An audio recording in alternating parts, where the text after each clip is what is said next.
Hey everybody, thank you so much for tuning in to another episode of my show, Wallis For America. Today I have a very interesting interview with you on crime. It's based here in New Orleans. It's an organization I think that you'll be very happy to learn more about. You may have heard about them, the Metropolitan Crime Commission. And with me today is its director, Rafael Goyeneche. Did I say that right? Yes, you did. You did it really well. Thank you very much. I appreciate that. Well, thank you for coming on the show with me today. I really appreciate it. My pleasure. My pleasure. You know, it's interesting because I think as I travel around the city and the state and the country, there's a lot of organizations that people just don't know about. And while they might be aware of it, they might see in the news sometimes, I think that the average person doesn't really know how it formed, what you do, and how involved in crime fighting the Metropolitan Crime Commission is. And so that's why I wanted to bring you on today. All right. Well, no, I appreciate the opportunity. So let me begin by talking a little bit about what the Metropolitan Crime Commission is. And the organization was founded in 1952 by the business community in recognition that crime and corruption are disincentives to growth. And the business community in the early 1950s was concerned about the proliferation of street crime. And they began to delve into it and quickly came to the conclusion that the New Orleans Police Department was so corrupt internally that it couldn't effectively control crime externally in the community. So they went to the political leadership and asked the politicians, the council, the mayor, to clean up the police department. And they got tired of waiting, and they reached out and discovered there was such a thing as a Citizens Crime Commission. They reached out to Chicago, which is the granddaddy of all the citizen crime commissions in the United States, got some guidance from the business community there, and incorporated and created the nonprofit, which is the Metropolitan Crime Commission. And the first person that they hired as a staff member was a former FBI agent by the name of Aaron Cohn from Chicago. And he came down here and began an investigation into the police department. They prepared an investigatory report and presented it to the district attorney, with the business community standing behind Mr. Cohn. And the district attorney began a grand jury investigation that resulted in officers being indicted, others resigning, and the crime commission has been operational ever since. So the premise about this organization was that in Louisiana, whistleblowers are treated very kindly.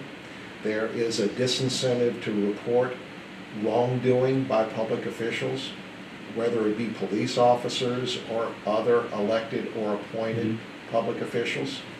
And they recognize that an organization like the Metropolitan Crime Commission could serve as a conduit between the community and law enforcement that might elicit information that can be used to hold people accountable and also to advance better policies that fulfill the expectations of citizens to be better represented by their elected and appointed officials, including law enforcement.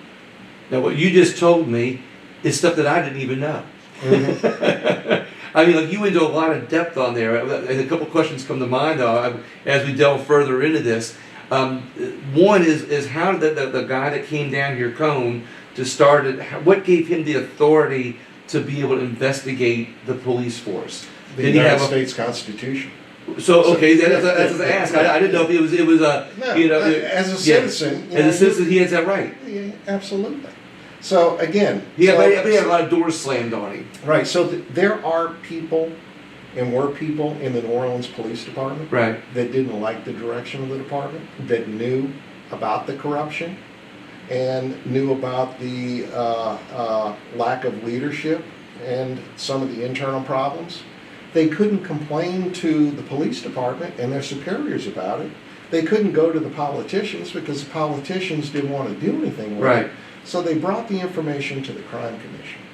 So carrying it forward, I joined this organization in 1986. I was a former prosecutor. I graduated law For New law school. Orleans? Yeah, in Orleans Parish. You went to law school where? Yes, I'm a New Orleans boy. I Okay. grew up on Jackson Avenue. And so I was aware of the Crime Commission as a boy growing up because it was always in the news. Right. And I went to work in the district attorney's office in Orleans Parish, and I was there from the time I graduated law school in 1980 until 1985, and I was recruited to come work over here by the person that succeeded Aaron Cohn, which was also a former FBI agent, a gentleman by the name of Warren DeBruys. And so I started work over here in 1986. And Mr. DeBruys elected to retire a few years after he hired me to head up a court watch program. So we were, trying to hold the judiciary accountable for some of the decisions that they were making with respect to felony criminal defendants. And I began to take a look at bail bond modifications by the court. Well, about 2 years into that, Mr. DeBruys elected to retire. And the board went out and tried to find a more experienced person to take over the organization because I was And they found you. I was 5 years out of law school.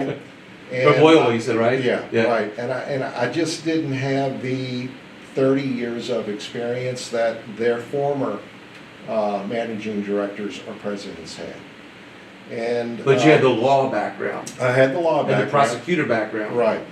Or prosecutorial background. Right, but they wanted someone with a little bit more experience, and I didn't have it at the time. But after they looked around and they couldn't find anyone that was interested in taking over, they gave me a 6-month trial. And here we are in 2021, and I'm still here. That's a little bit longer than 6 months. Yeah. And so we've evolved. And one of the things, there's 2 things that we do. One is we encourage the public to report criminal, ethical, and administrative misconduct. And since I'm no longer a prosecutor, we're a private organization. You asked how Aaron Cohn had the authority to investigate the police department. Well, he didn't have subpoena power. He didn't have a badge anymore. He was no longer an FBI agent. So the only thing that an organization like the Metropolitan Crime Commission can do is to find people that have actionable information and get them to report it to us.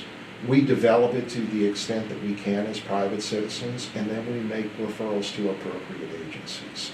So the first effort of Aaron Cohn was to develop sources within the police department that told them where some of the proverbial bodies were buried. Right. Where the needles were in the haystack. Unfortunately, it's probably reality a little bit. So he documented that and presented, a professionally written investigative report to the district attorney's office in the early 1950s that launched the Crime Commission. And we've continued that. So I've been doing this since 1986. And we've always encouraged the public to report ethical, administrative, and criminal wrongdoing.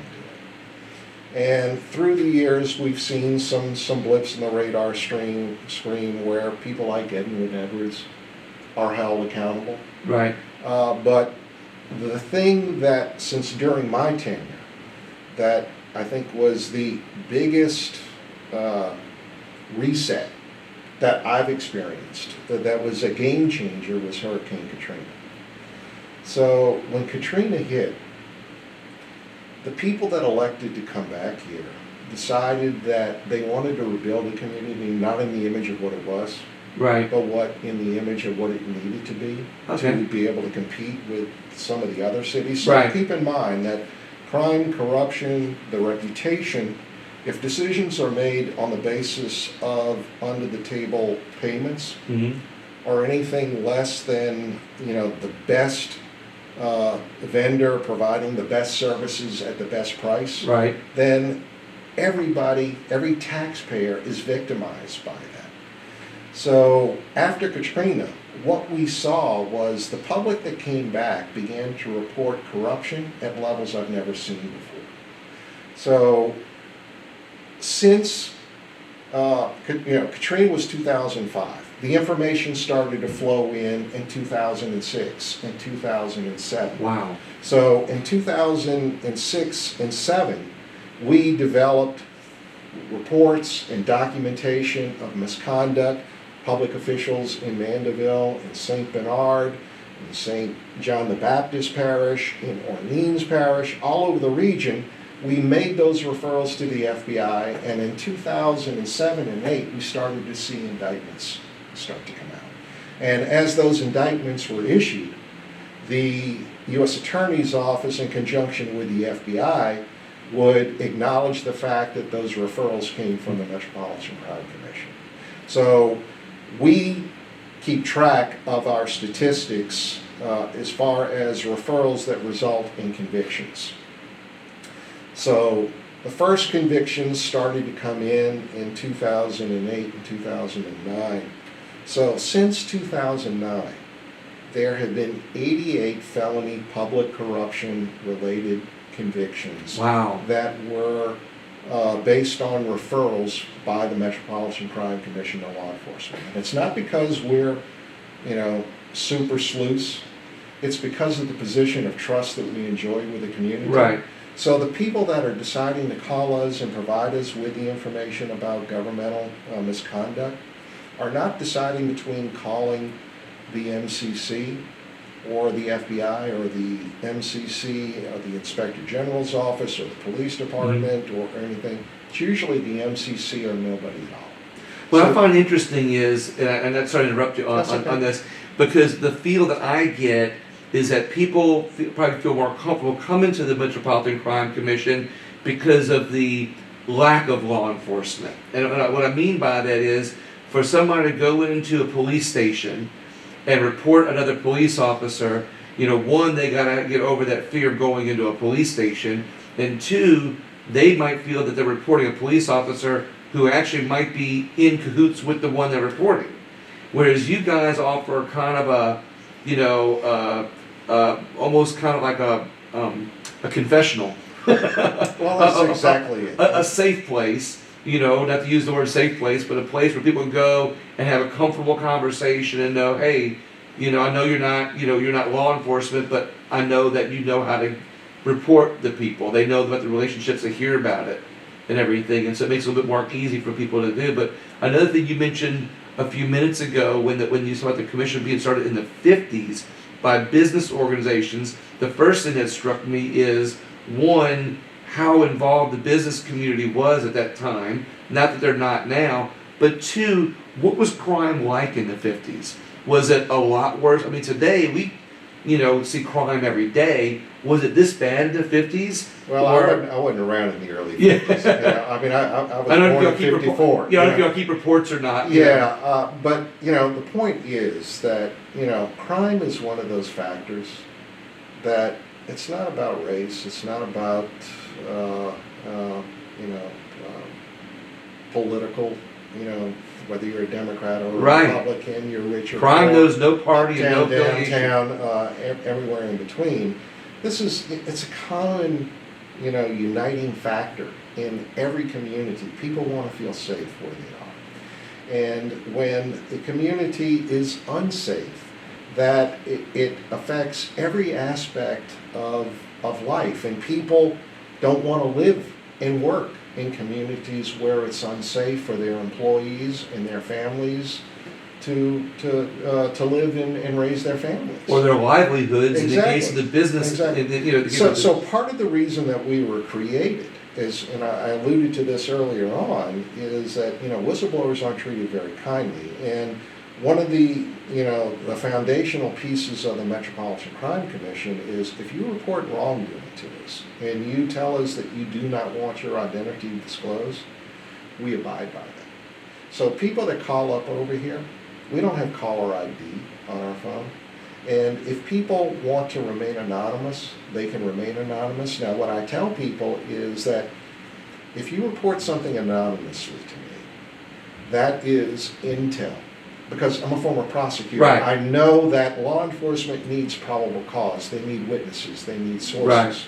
What a lot of people don't realize that just because you have information doesn't necessarily mean that your identity is going to be disclosed.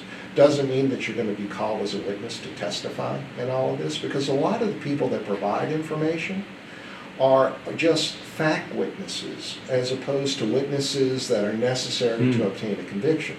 So for law enforcement to open a file, they need probable cause or predication, evidence that some criminal conduct may be occurring. So with my background as a prosecutor, I understand that. So if somebody wants to call in and report something anonymous to me, that is important, and we accept that. But what I tell people is, if you want to remain anonymous and you're giving us information, give us a week or 10 days to vet that information and call back in a week or 10 days, because I may have some more questions. Right. And as people call back, they begin to develop more of a trust Right. or relationship with us. And then many times people that initially want to remain anonymous come in and talk to us. And after I explain to them the process, that just as we protect their identity, Right. law enforcement will protect their identity too in this. And many of the people that come in and report wrongdoing to us agree to allow us to make the referral to law enforcement. And when it comes to public corruption, it's pretty much almost always going to be the FBI. Because, you know, white-collar crime is something that the New Orleans Police Department just doesn't have the bandwidth Right. or expertise to do, and it falls within the federal purview of this. So most of the public corruption convictions, the 88 that I'm referencing, some of them started off anonymously, and we were able to convince them to come in and talk to Right. us, and then we were able to make referral. And some of the most significant public corruption investigations and convictions, including Ray Nagin in the city of New Orleans, Aaron Broussard in Jefferson Parish, the Danziger case, Danziger Bridge case, Wow. started with people coming in and talking to them Metropolitan. about. And So we you were made- involved in the Nagin case and the Danziger case, and what other large Yeah. cases that can you point to? Aaron Broussard, the case that we see playing out right now with the staged accident scheme, that information Okay. started with us. The recent convictions of jazz musicians Irvin Mayfield and Ronald Markham that looted $1.3 million from the library. That's Foundation. right. Yeah, That started with someone reporting it to the Crime Commission, and we made the referrals in that case.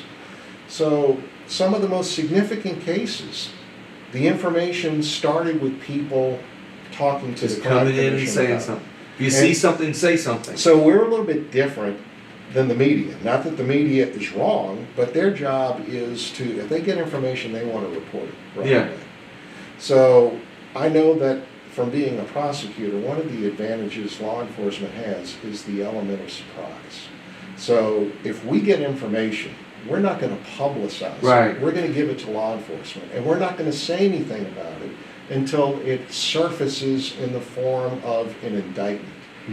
So sometimes the media will sniff out that we've made a referral to Right. law enforcement, because the wheels of these investigations spin slowly, and some of the people that reported to us get tired of waiting for the indictment, and they'll give it to the media too.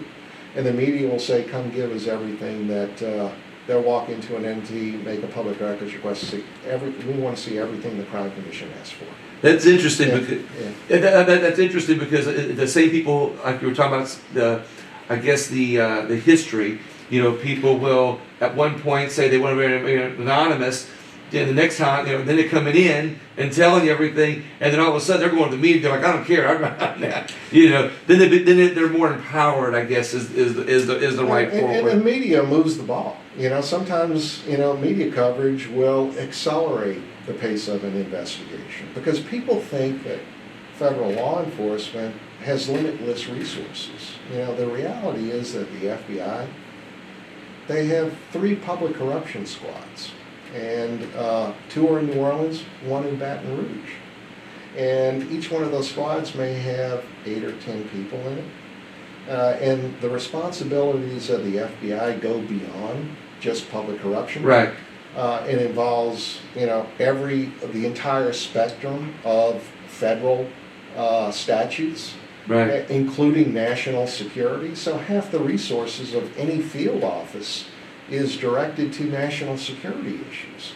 So the public corruption agents that are working these cases, some of them are handling 2, 3, 4 cases at a time. And as one case heats up, they have to put down the others as they work that. So it takes some time. And that I guess, looking at it, probably takes time away from them to actually find the crime, or find new crimes. They're so busy focused on solving the ones they've got, which I guess is a part of what keeps you all busy, is because you are on the forefront or the front lines finding the crimes or getting them brought to you. So being a former prosecutor, I know what investigators are looking for. They're looking for probable cause. They're looking for fact witnesses. They're looking for people that then go out and verify the information.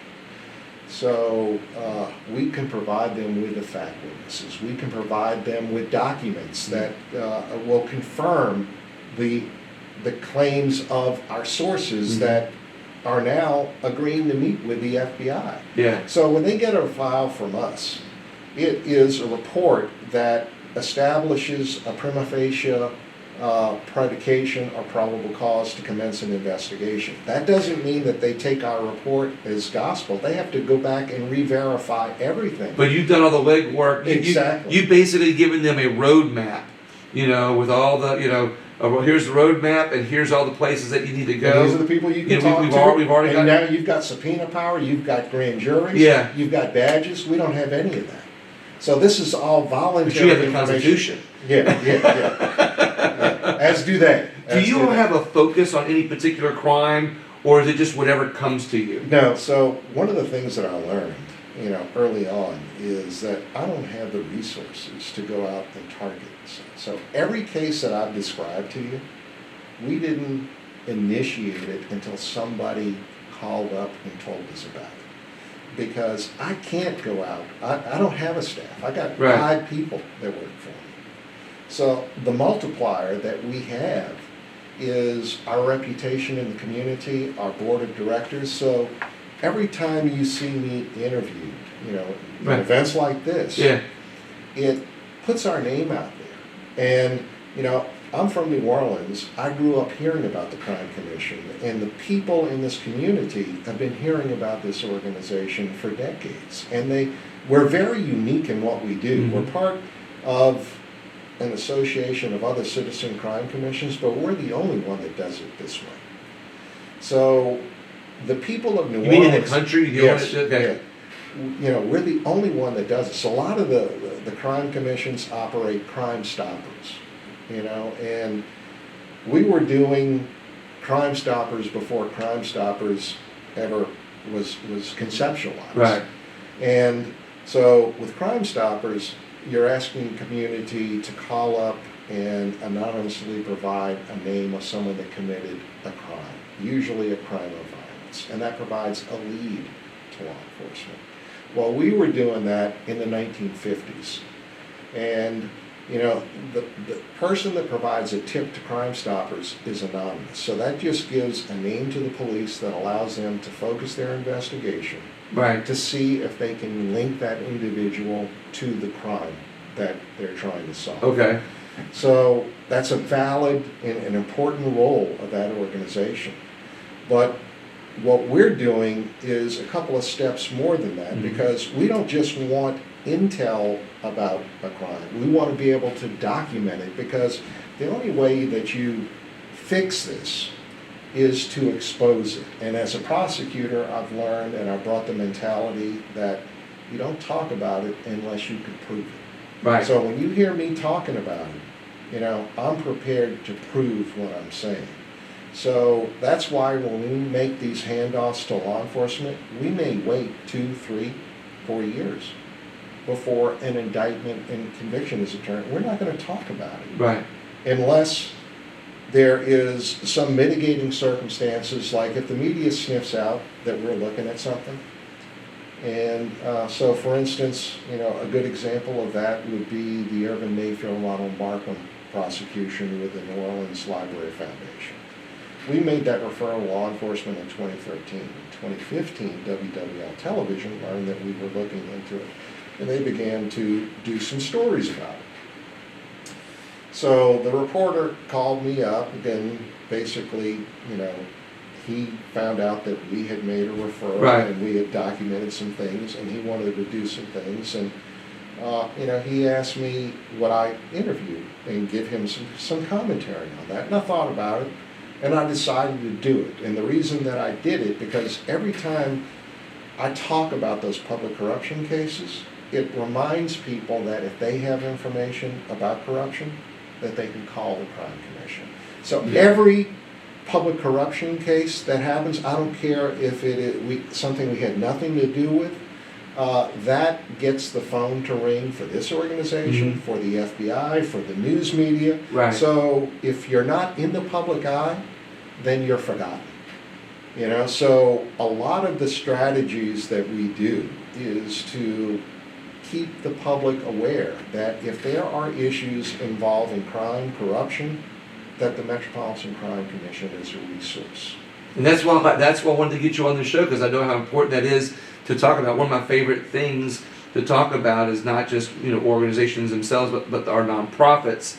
Because I like how your organization is not it's publicly funded, but not through our tax dollars, Right. and which I'll ask you about here in a second. But what I like about the fact is that this is an organization that's funded by people other than using our tax dollars, and I always find that our nonprofits and organizations like this, are you all nonprofits? Yes, we are. Consider- 501c3. Right, so I find our nonprofits, I think, are one of the best ways to solve problems in our communities without government, because it does without government. We're not going to the government, and saying, hey, I want some tax dollars, and of course, we know how that goes. They just tax us higher, or or they'll print, $5 trillion and, fund all the stuff they want to fund, and then they do it today in an ideological way instead of what's happening here in your organization and other, grassroots organizations like yours, where the people have more control than they realize. You have to provide a good product, or you're not going to get funded. It's how capitalism works. I mean, government funds it whether you're getting a good product or not. Your organization isn't going to get the funding unless you're doing a good job, and organizations and businesses know that. So, we'll make that public. That's how you operate. But another thing too is, how many people do you all employ? Myself and 5 other people. And So that's it. So how does 5 employees? you do a lot with 6 people. Again, so the reality is that we have a board of directors, because one of your earlier questions was you were really impressed that the business community in the early 1950s was concerned about crime and corruption. Right. Well, the reason that we exist in 2021 is because the business community and the private sector feels as Wow. strongly about the need for this organization in 2021 as they did in 1952. So we wouldn't exist if we didn't have the support of the public to pay the staff to work here. Speaking of that, how can people help the Metropolitan Crime So they Commission? can go to our website.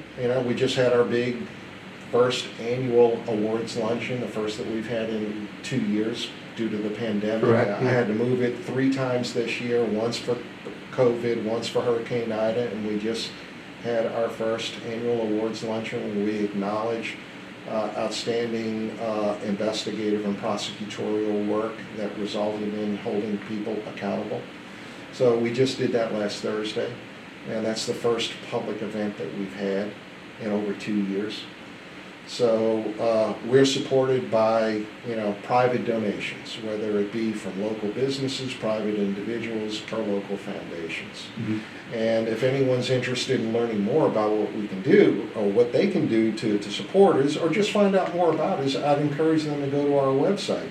We list our achievements on there. We talk about the cases that we've been involved in. And we also, the other thing that we do is that we issue reports on the criminal justice system. Mhm. And all of that information is there. It's at metrocrime.org. Metrocrime.org. One word, metrocrime.org. Metrocrime.org. I got it.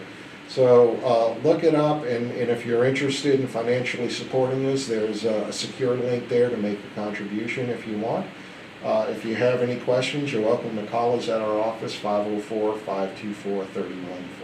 What I find interesting is, like we talked about a minute ago, that you guys have to produce results, not just for our community, but for the business people in this area.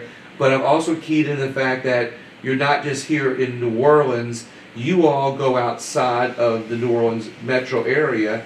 How far do you go? And what's the furthest that you've gone? Lake Charles.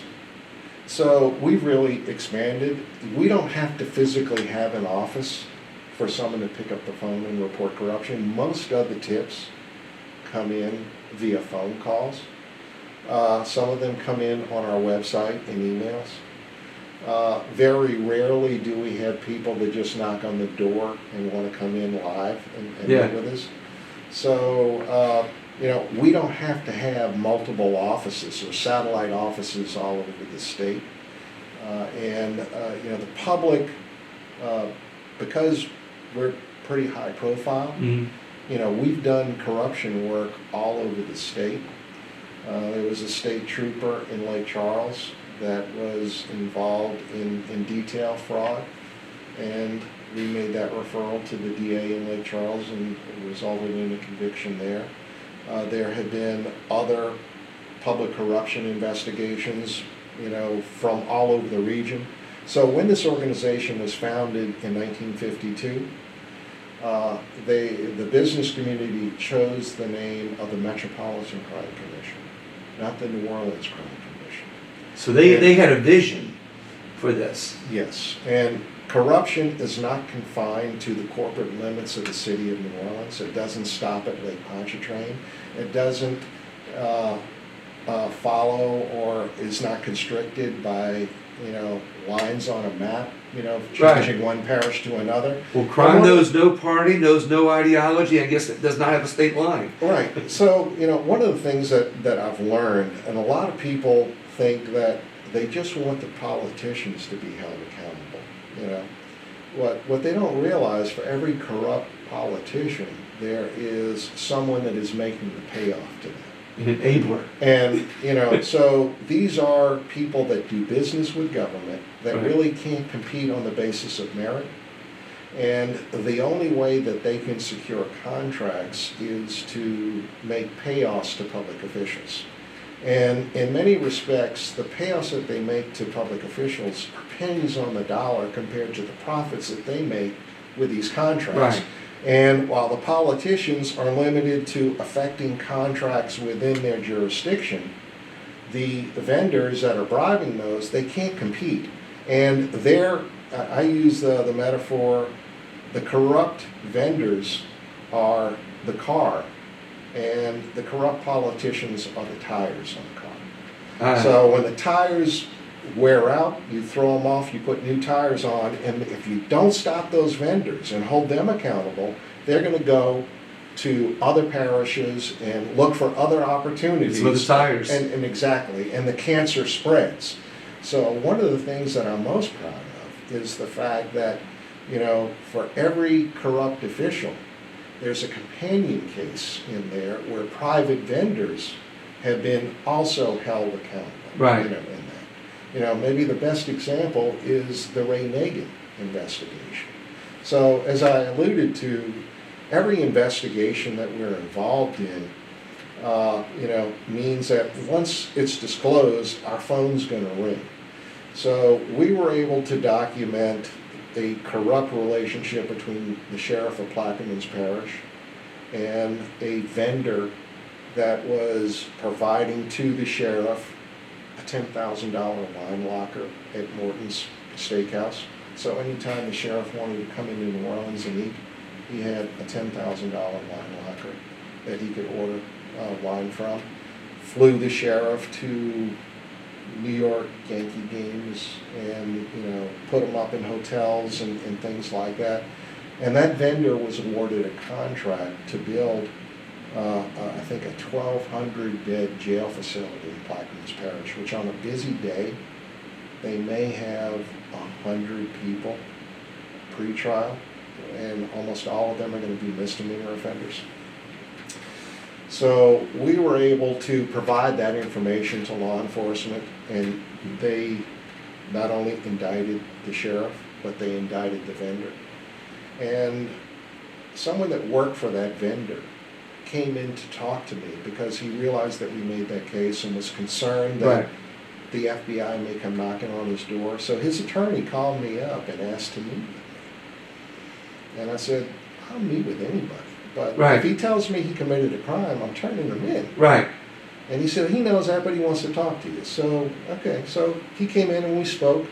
And we must have spoke for an hour. I asked him every question that I could think of. And I was convinced, I said, if you're telling me the truth, you don't have anything to worry about. You know, you've told me, you haven't told me anything that I didn't know, and you Right. weren't involved in any of this. So I was walking him to the door and shaking his hand. I said, well, what did you do after you stopped working for this vendor? He said, well, I went to go work for a guy by the name of Frank Fidel. I said, let's go have a talk. And within 5 minutes, I was able to develop the information from this person that Frank Fidela, who was under indictment in Dallas for securities fraud, and the government knew that he was involved in an illicit relationship with the former mayor of New Orleans, Ray Nagin. They didn't have the proof because Frank Fidela wasn't talking.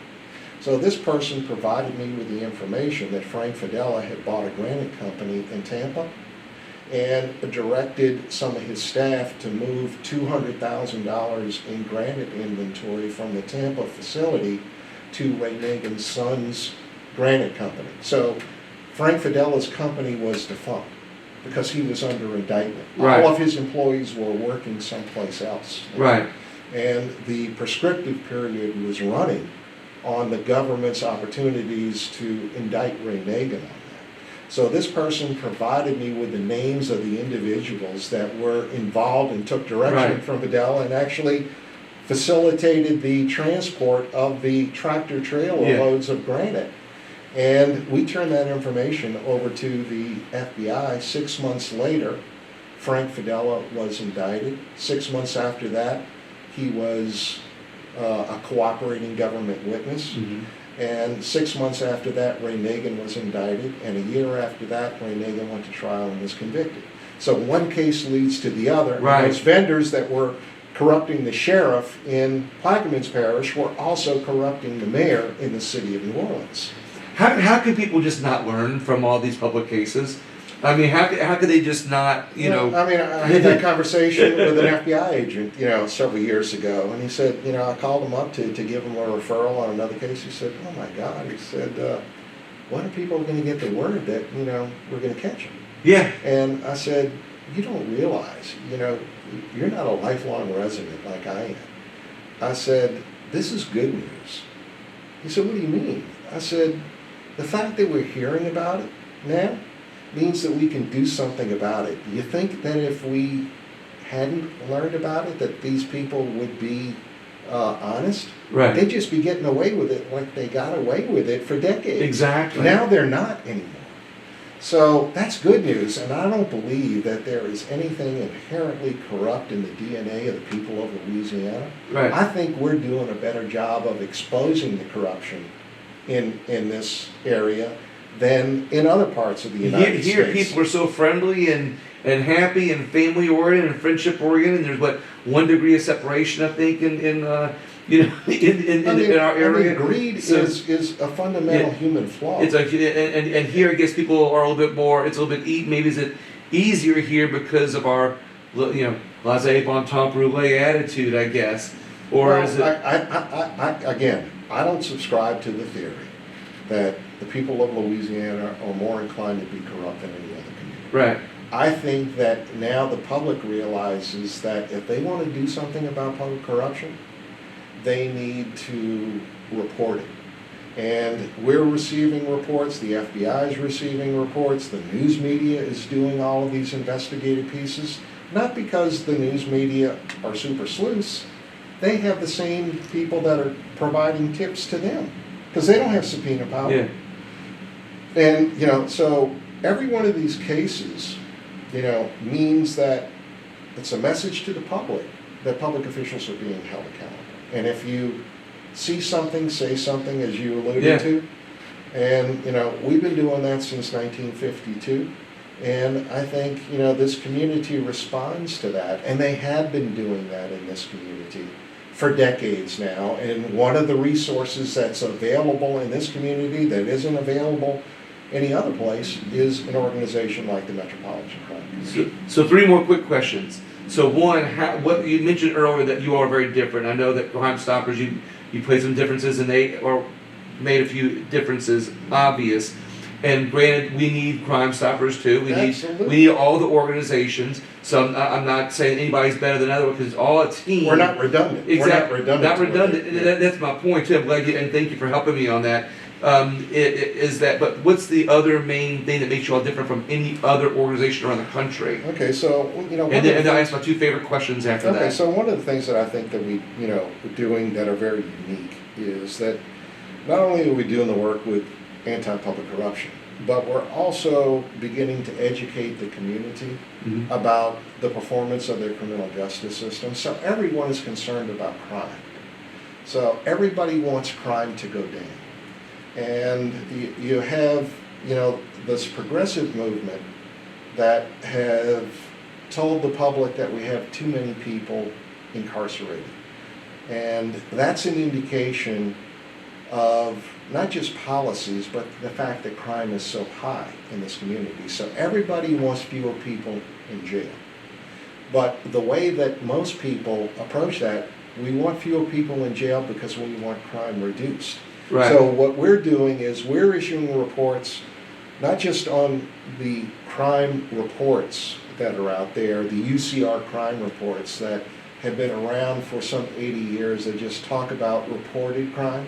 We're tracking every felony arrest that's made by the New Orleans Police Department, and then we follow the felony arrests into the jail. So the people that are booked into the jail, we're following the jail population. We are then following those felony arrests to see what the district attorney's office does, whether accepting or refusing the charges. And then we follow those cases that were accepted into the court, and we hold the entire system accountable. Oh, wow. So on our website, if you want to find out and do a deeper dive into, why is crime so high, you can start to take a look at our reports. And that's another way that the media recognizes something that we uniquely do is we're not going to play politics.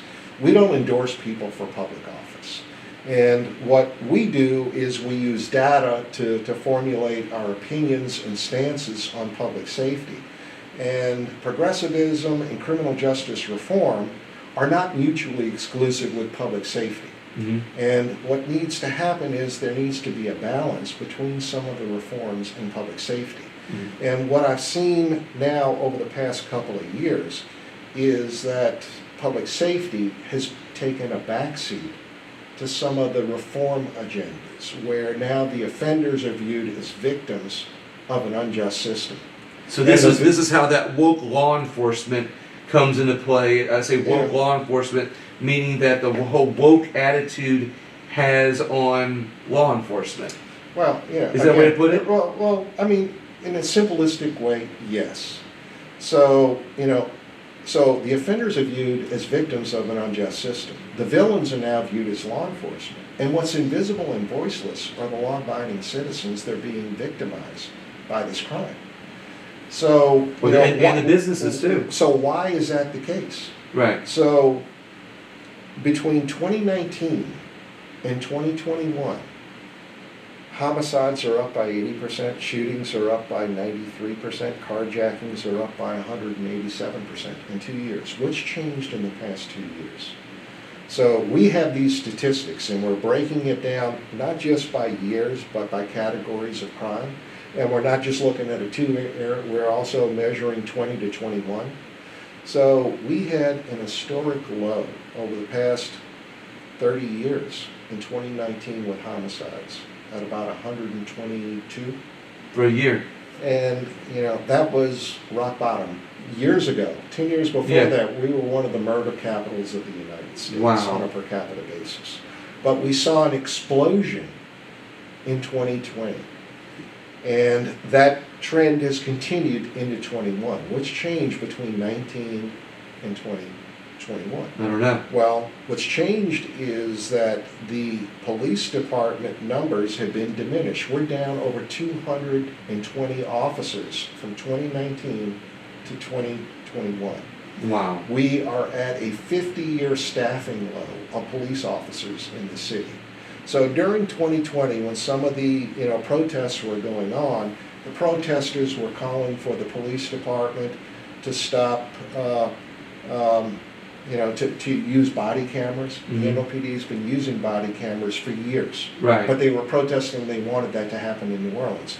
They were talking They didn't about. know that it was happening. Well, right? so our police department has been under a consent decree for 10 years. Right. So the protesters were holding up cards saying that they want the department to change this policy and that policy, and those were issues in other parts of the country. But those policies had been implemented in New Orleans because of the consent decree, so they were demanding that changes be made, and in fact, the changes that they were advocating for had already been made within our police department. And what's interesting is it just goes to show you that there is probably some outside influence Exactly. on pushing narratives in New Orleans or in training people to push narratives in New Orleans that they didn't know anything about. So we're down 140 officers this year that have already resigned, and the year isn't over. We've only hired 40 officers. So we're going to start with about 1,000 officers come the new year. And that is the 50-year low. So what's happening now is in any given district, you've got 3 shifts, and you don't have 1,000 officers out on patrol. Right. Because the police department does more than just patrol and operations. They also have the detective bureau. They have supply, issues. So that 1,000 is the It's department probably itself. about 600, and that's 8 districts, 3 watches.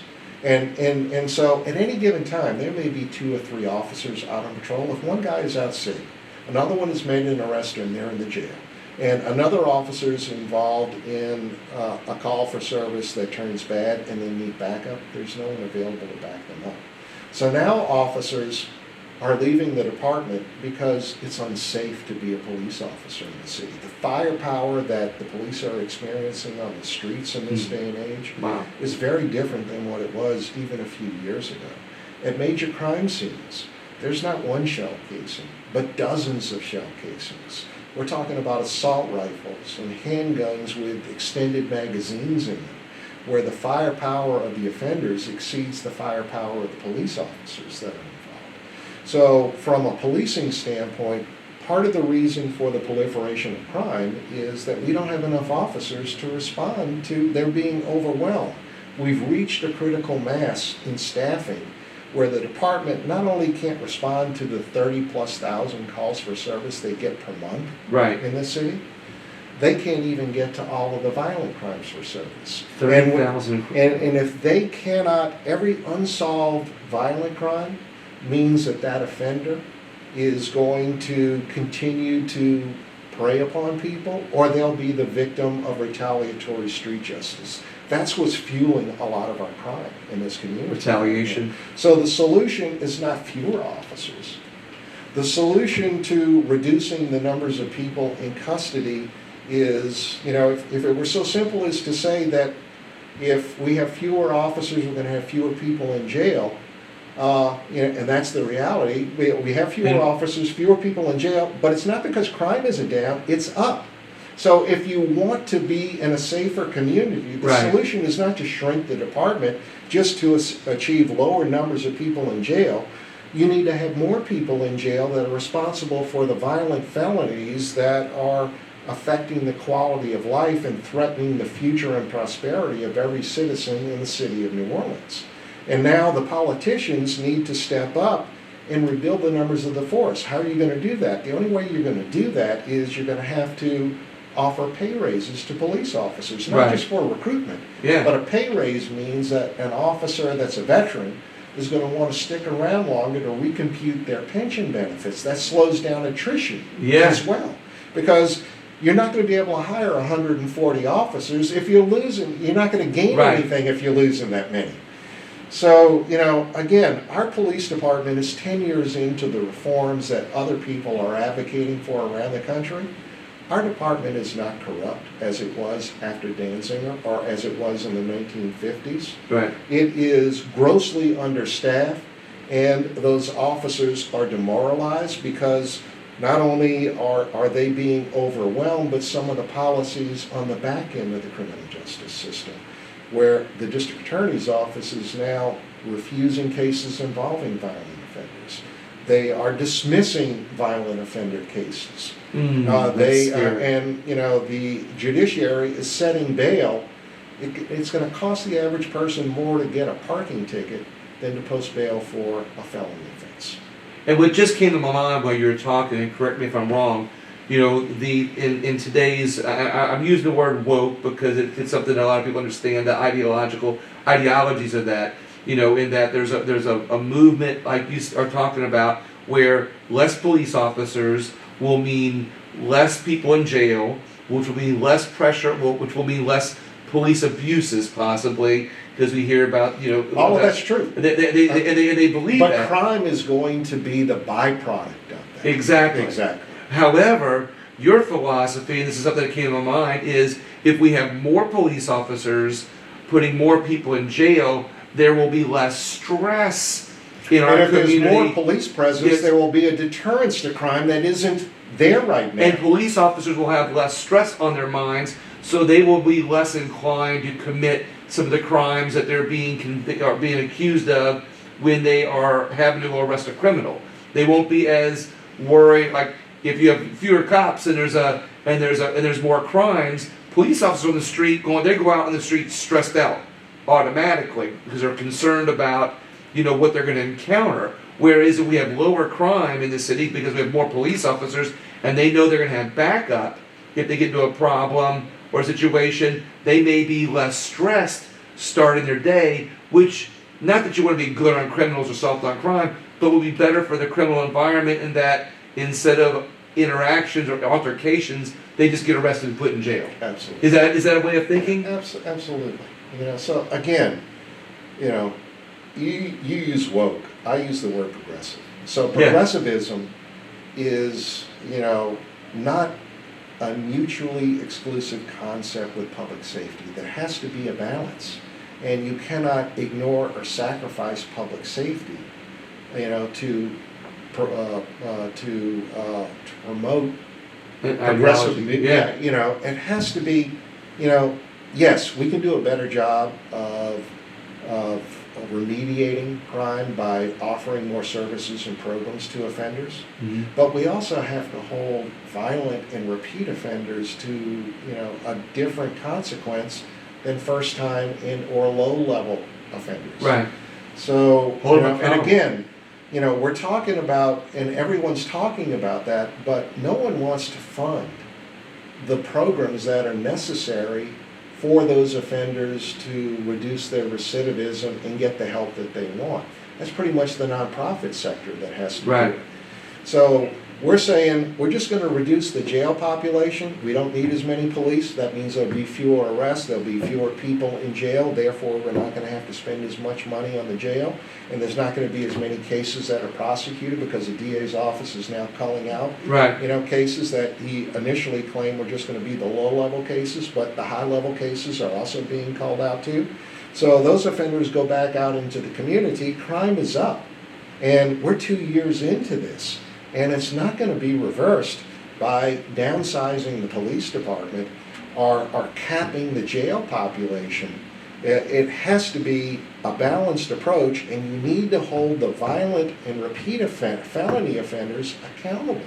And we're not doing that right now, and we're losing control in the streets, and that is ultimately going to lead to more profound problems for the city of New Orleans and the metropolitan New Orleans area, because New Orleans is the engine, for this part of the state. And what's interesting, and going back to the 1950s when the Metropolitan Crime Commission was formed, the business people at that time realized that high crime means a worse economic situation. Well, A worse some people that support us right now recognize that as well. That's why Right. we're still here. Yeah, exactly. I was to circle back around, on that because but thank goodness for the business community that still believes in that philosophy, because they realize that a lower crime rate with organizations like yours helping, means prosperity for more people, more jobs, and that is another way to fight crime. Absolutely. Yeah.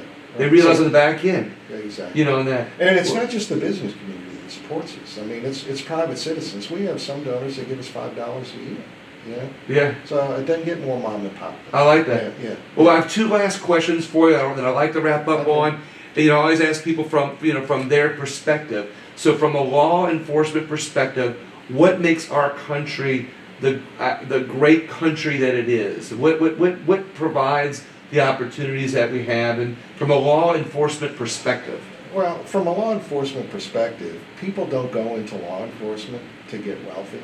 It's really, a calling. And people, I think, don't fully appreciate it. Just like we don't really, I think over the last 10, 20 years, we've changed our appreciation of people that serve in the military. Mhm. And we're lagging behind that right now with the people that serve in law enforcement. People don't realize the sacrifices, the hard work, the dedication. People in law enforcement, particularly police officers and sheriff deputies, they are dealing 8 hours a day, every shift, 5 days a week, sometimes more than that, with responding to someone's worst day of their life. And they have to do that every day, all day. And they have to maintain a balanced approach in doing that. So the fact that we have people that choose to serve their community, and make no mistakes about it, Yeah. this is public service akin to military service, and is something that they're putting their lives on the line, just as our military does to serve this country. They're doing it, in their communities, working for law enforcement. And I think that too often we forget that. We started a thank you officer program.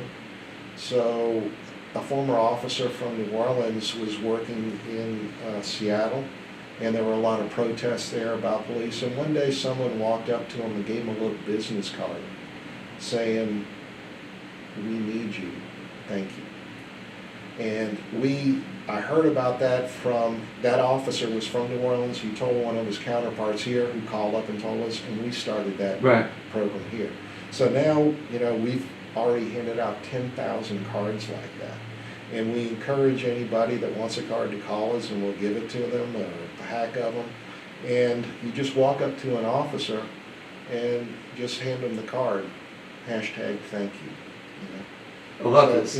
So that, I think, is one of the things that makes law enforcement special, because not only are they serving the public in many respects, they're doing it for salaries that most people wouldn't do, and taking on risks that most people are inclined to take on to do. So the fact that we have people willing to serve, not just military, but law enforcement in our communities, is one of the things that makes our country a special place. Right. That it is. And the last question for you is, what can we unite? What can we unite on in our community, in our country, that everybody can unite, regardless of their ideologies? So, from the standpoint of the Crime Commission, obviously public corruption, public safety.